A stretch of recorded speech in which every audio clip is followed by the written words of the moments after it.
Hi friends, നമുക്കിന്ന് pasta റെഡിയാക്കാം. ആദ്യമായി ആവശ്യത്തിന് വെള്ളം എടുത്ത ശേഷം വെള്ളം നന്നായി തിളപ്പിക്കുക.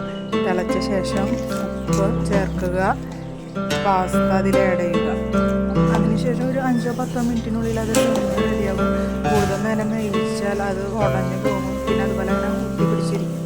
അപ്പോൾ അത് കാണാനായിട്ടൊരു രസം ഉണ്ടാവില്ല. അതുകൊണ്ട് 5 മിനിറ്റ് 10 മിനിറ്റ് മാക്സിമം ഇട്ട് തിളപ്പിച്ച ശേഷം നമ്മളത് കൊട്ടയിലേക്ക് വാർത്ത് വയ്ക്കണം. പിന്നെ കൂടുതൽ ഒട്ടി പിടിക്കാതിരിക്കാൻ വേണ്ടി എണ്ണ ചേർക്കുന്നത് വളരെ നല്ലതായിരിക്കും. ഇത് വേവിക്കുന്ന സമയം കൊണ്ട് തന്നെ നമുക്ക് ഇത് വഴറ്റാനുള്ള സാധനങ്ങൾ നമുക്ക് ഉണ്ടാക്കാം. സവോള, 2 സവോള മതിയായിരിക്കും. വെളുത്തുള്ളി, ഇഞ്ചി, പച്ചമുളക്, തക്കാളി. ആദ്യം എണ്ണ ചൂടായതിനു ശേഷം വേണമെങ്കിൽ ഒരു പെരുംജീരകം വേണമെങ്കിൽ ചേർക്കേണ്ട, ഓപ്ഷണലാണ്. വെളുത്തുള്ളി, പച്ചമുളക് ഇട്ട് വഴറ്റിയ ശേഷം സവോള ഇട്ട് വഴറ്റുക. പിന്നെ തക്കാളി ആഡ് ചെയ്യുക. എന്നിട്ട് എല്ലാം കൂടി നന്നായിട്ട് വഴറ്റുക. ഇത് വഴറ്റിയ ശേഷം നമുക്ക് ആവശ്യമായ പൊടികളെല്ലാം ചേർക്കാം. ആവശ്യത്തിന് മുളക് പൊടി, മഞ്ഞൾപ്പൊടി, കുരുമുളക് പൊടി, പിന്നെ അതുപോലെ തന്നെ ഗരം മസാല നമുക്ക് ആഡ് ചെയ്യാവുന്നതാണ്.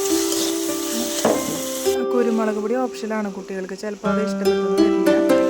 അതുപോലെ തന്നെ വറ്റൽമുളക് വേണമെങ്കിൽ നമുക്ക് വറ്റൽമുളക് ചേർക്കാം, അത് നിങ്ങളുടെ രുചിക്ക് പോലെ. പിന്നെ കാശ്മീരി ചില്ലി വേണമെങ്കിൽ ചേർക്കാം, കളറിന് വേണ്ടിയിട്ട്. കാശ്മീരി ചില്ലിപ്പൊടി, ചില്ലി പൗഡർ നമുക്കൊന്നുള്ളിൽ ചേർക്കാവുന്നതാണ്. എല്ലാ പൊടികളും ചേർത്ത് വഴറ്റിയ ശേഷം നമുക്ക് ടൊമാറ്റോ സോസ് ആഡ് ചെയ്യാം. പിന്നെ ഒരു കപ്പ് വെള്ളം ഒഴിച്ച ശേഷം ഒന്ന് തിളപ്പിക്കുക. തിളച്ച ശേഷം നമ്മൾ വേവിച്ച് വെച്ചിരിക്കുന്ന പാസ്ത നമ്മൾ ഇതിൽ ആഡ് ചെയ്യുക. പിന്നെ നമുക്ക് കുറച്ച് വേണമെങ്കിൽ ഒരു തരിയും കൂടി ഭംഗിക്ക് വേണ്ടി ഒരു തരിയും കൂടി ടൊമാറ്റോ സോസ് അതിൻ്റെ മുകളിൽ ഒഴിക്കാം.